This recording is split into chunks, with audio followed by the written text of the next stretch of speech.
What happens when one of Hollywood's biggest icons sits down for what should be a friendly chat, only for everything to completely spiral out of control? The tension in the studio was so thick you could cut it with a knife. What began as a typical morning show segment quickly turned into one of the most jaw-dropping moments in daytime television history. Before we dive into exactly what went down, make sure you hit that subscribe button and drop a comment below telling me whose side you're on after hearing this whole story. Because trust me, you're going to have strong opinions. John Travolta walked onto the View set with his trademark smile, waving to the studio audience as they erupted in applause. He'd been on the show before, always charming, always the consummate professional. The panel sat ready, Whoopi Goldberg in her usual spot, Sonny Hostin, Sarah Haynes, Alyssa Farrah Griffin, and of course, Joy Behar, who had a particular gleam in her eye that morning. Travolta settled into the guest chair, adjusting his jacket as the applause died down. Whoopi started things off warmly, asking about his latest project, a film about second chances and redemption that had been generating serious Oscar buzz. Travolta spoke passionately about the role, describing how he connected with the character's journey.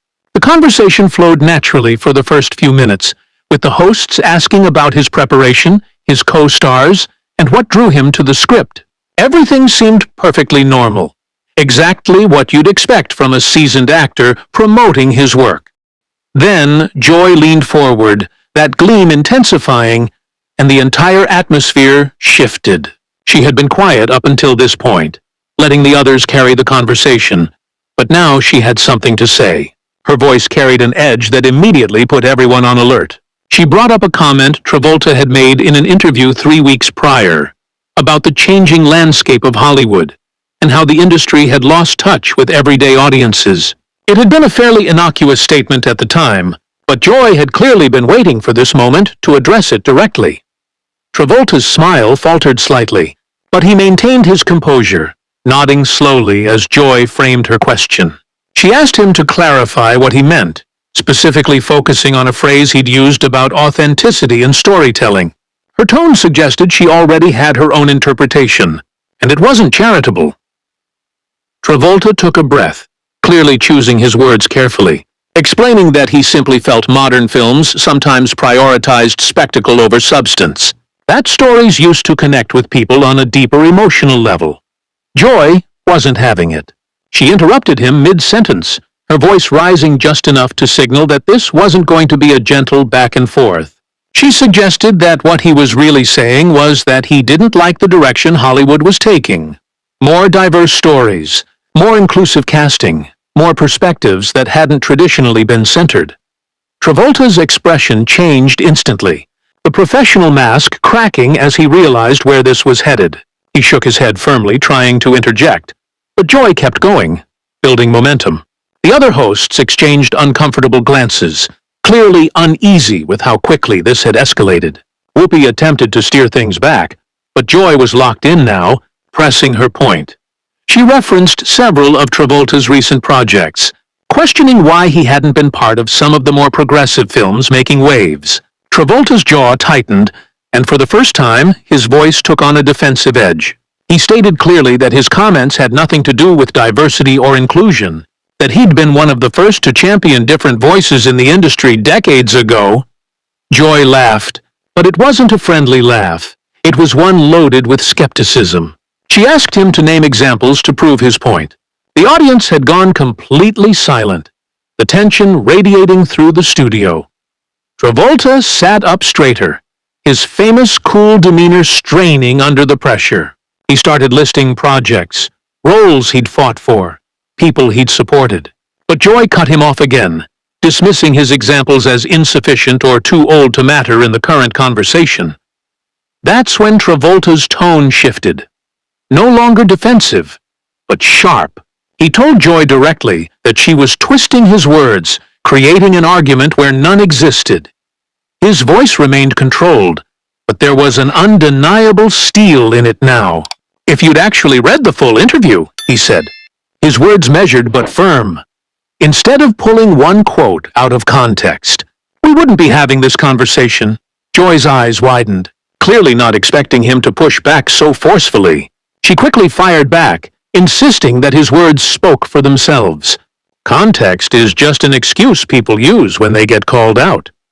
Sonny attempted to jump in, offering a different perspective to diffuse the tension, but both Travolta and Joy were too locked in their confrontation to acknowledge her.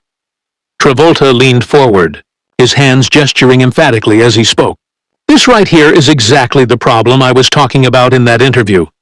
People aren't listening to each other anymore. They're not trying to understand nuance or intention. Everything has become about scoring points and winning arguments, not having real discussions. Joy responded immediately, her voice matching his intensity. Some things don't need nuance, she said sharply. Some statements reveal exactly who people are. Hiding behind calls for civility is just another way of avoiding accountability. Her words hung in the air like a challenge.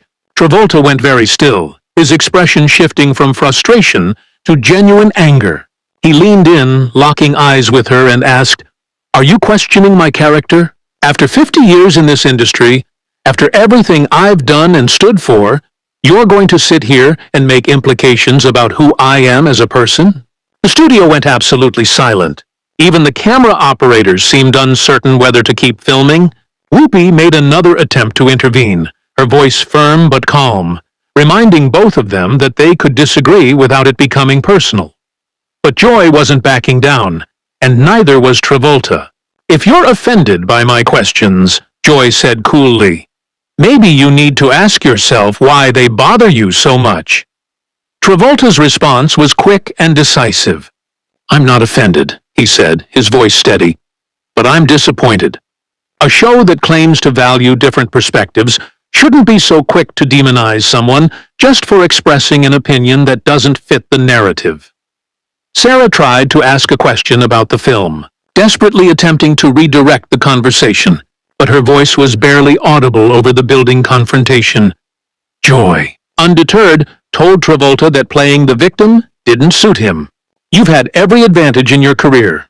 You don't get to complain about being challenged." Travolta's face flushed, and he stood up slightly from his chair before catching himself and sitting back down. He said through gritted teeth, "I'm not playing the victim. I'm simply refusing to be misrepresented on national television." Joy held her ground. "And your reaction proves my point," she said. "You can't handle being questioned." Travolta's voice rose for the first time, not quite shouting, but loud enough to carry across the studio. "There's a difference between being questioned and being attacked. You crossed that line the moment you decided to assign motives to my words that I never expressed or intended."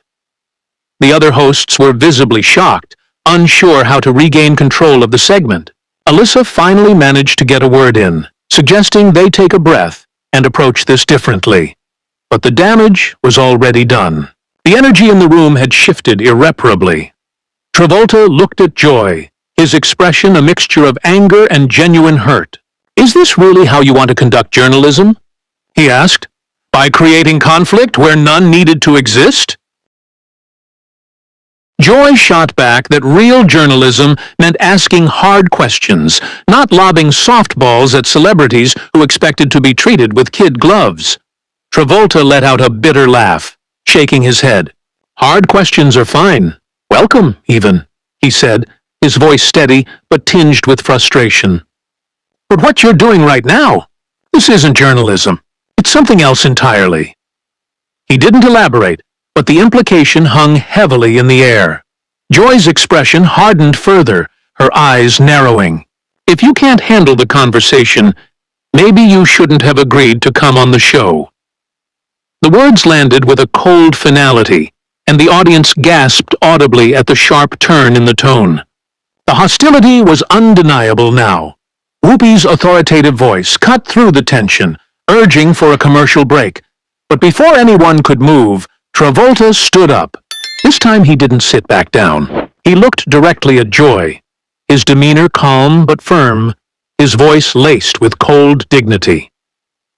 "I came on this show in good faith," he said, "excited to talk about my work and connect with the audience. But I'm not going to sit here and be used as a prop for whatever point you're trying to make."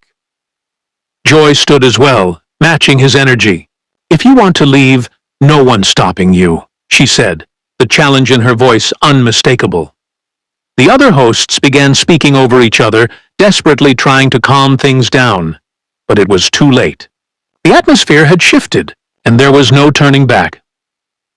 Travolta looked around at the panel, then at the audience, before turning back to Joy. "I've been in this industry long enough to know when a conversation has crossed from productive to destructive," he said, his voice steady but firm. "This crossed that line the moment you decided the interview was about proving me wrong instead of understanding what I actually believe." Joy crossed her arms, her posture defiant. "Maybe you're just uncomfortable being challenged for once in your privileged career." The word privileged landed like a slap. Travolta's expression shifted to something approaching disbelief. "Repeat what you just said," he asked, his voice dangerously quiet. Joy didn't hesitate. "You've coasted on charm and looks for decades without facing real scrutiny. And now that someone is finally holding up a mirror, you can't handle it." Travolta's laugh was hollow, completely devoid of humor. "You don't know the first thing about my journey," he said, his voice low and steady. "You don't know about the rejection, the failures, the times I've been written off completely. Reducing 50 years of work to privilege shows exactly how little you've bothered to understand before launching your attack." Joy countered, her tone sharp. "Everyone faces rejection. That doesn't make you special. Using your struggles as a shield against legitimate criticism is manipulative at best." The audience was completely divided now. Some nodded along with Joy, while others looked appalled by her treatment of Travolta. Whoopi tried once more to regain control, raising her voice above the heated exchange, insisting they find a way to communicate respectfully, or end the segment entirely. Travolta turned to Whoopi, his expression softening when he addressed her. "I respect you and this show," he said, his tone quieter but still firm. "But respect has to go both ways, and right now, I'm not feeling any of that from Joy." Joy interjected immediately, her voice biting. "Respect doesn't mean agreement. I respect you enough to be honest with you, instead of pretending everything's fine." Travolta turned back to her, his expression intense.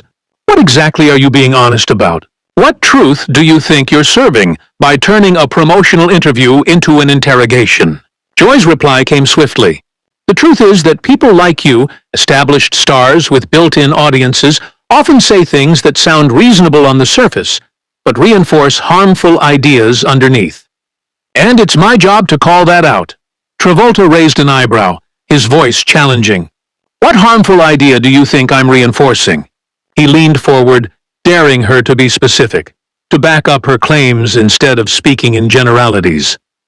Joy paused for a moment, clearly formulating her response. Then, with a steady voice, she said, "By criticizing modern Hollywood for losing its way, you're essentially saying that the old way, the way that centered people who looked like you, was better." Travolta's eyes went wide, and he shook his head vigorously. "That's the most absurd interpretation I've ever heard," he said, his voice rising. "I never said anything about who should or shouldn't be centered. My comments were about storytelling craft, about the balance between artistic vision and commercial pressure." Joy cut him off, her voice sharp. "Do you really expect anyone to believe it was just about craft?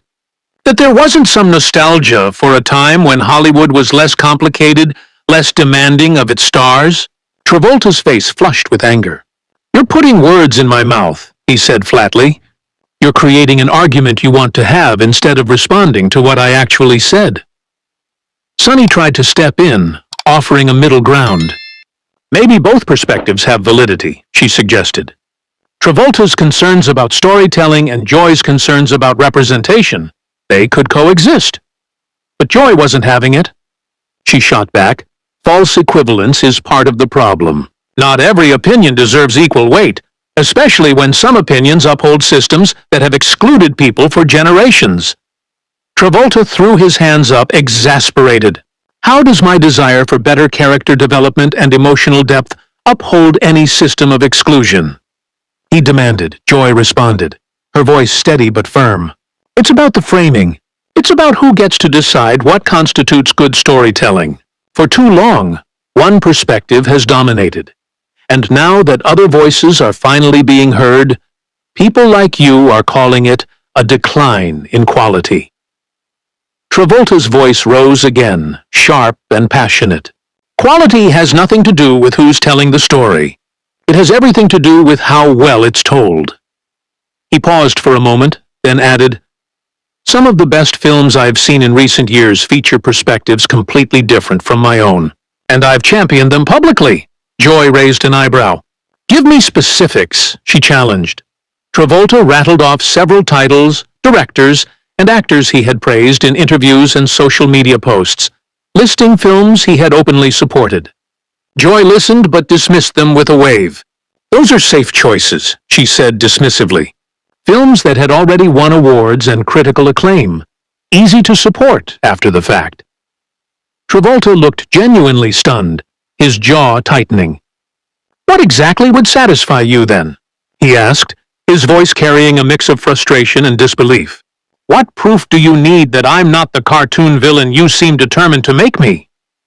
Joy softened just slightly, but held firm. "I don't think you're a villain, John. I just don't think you realize how your words affect people who don't have your platform." Travolta sat back down heavily, running a hand through his hair. He exhaled deeply and said quietly, "I think very carefully about how my words affect people. I've spent my entire career trying to use my platform responsibly." Joy's expression softened only a fraction. "Intention doesn't erase impact," she replied, her voice gentler now but still firm. Travolta nodded slowly, conceding the point. "I get that," he said. "But impact should be based on what was actually said, not on the worst possible interpretation of it." Joy countered that marginalized people had learned to read between the lines, to hear what wasn't being said just as clearly as what was. Alyssa spoke up, her voice measured, asking Travolta if he could understand why his comments might have been received differently by different audiences. Travolta turned to her, seeming relieved for a question that didn't feel like an attack. "I can absolutely understand that," he replied, his tone sincere. "I would never claim my perspective is universal or that everyone should interpret my words the same way." He paused, then added, "But there's a difference between different interpretations and willful misinterpretation, and I feel like Joy crossed into the latter." Joy's voice hardened instantly. "So calling it willful misinterpretation is just another way of saying I'm lying or being dishonest." Travolta clarified, his voice steady but firm. "I'm not calling you dishonest. I'm saying you've decided what I meant before I even finished explaining myself." Joy shot back, asking why she should give him the benefit of the doubt when his comments fit a pattern she'd seen countless times from those defending the old guard. Travolta leaned in, his eyebrows furrowing. "What old guard are you talking about?" he asked, his voice tight. "Are you talking about experienced actors, people who've been in the industry for decades, or are you using it as a euphemism for something else?" The question hung in the air, laden with implication. Joy's expression shifted as she realized what he was suggesting, that he was accusing her of making this about age, or some other characteristic, rather than the substance of the discussion. She responded carefully. "The old guard means people invested in keeping things the way they were, resistant to change, regardless of their age." Travolta raised an eyebrow. "Convenient definition," he said, his voice laced with sarcasm. "One that allows you to dismiss anyone who disagrees with your preferred direction for the industry." Sarah jumped in, attempting to find some common ground. "Maybe we can both agree that Hollywood is in a period of transition, and transitions are naturally uncomfortable for everyone involved." Travolta nodded immediately. "Exactly. Change is necessary and good, but it's also complicated, and it's worth discussing thoughtfully." Joy agreed that transition was uncomfortable, but added, "That discomfort isn't an excuse to slow down or question whether the changes are needed." Travolta's voice sharpened. "I'm not questioning whether the changes are needed," he said, his frustration growing. I'm questioning specific execution choices, specific creative decisions that I feel prioritize messaging over storytelling. Joy pounced. Calling it messaging is just dismissive of stories that have always been there, but were never given major studio support. Travolta tried to clarify. That's not what I meant. I'm talking about films where the story feels secondary to making a point. That can happen with any kind of story, whether traditional or progressive. Joy raised an eyebrow. Name one progressive film where you think the story was sacrificed for the message. Travolta hesitated, aware this could turn into a trap.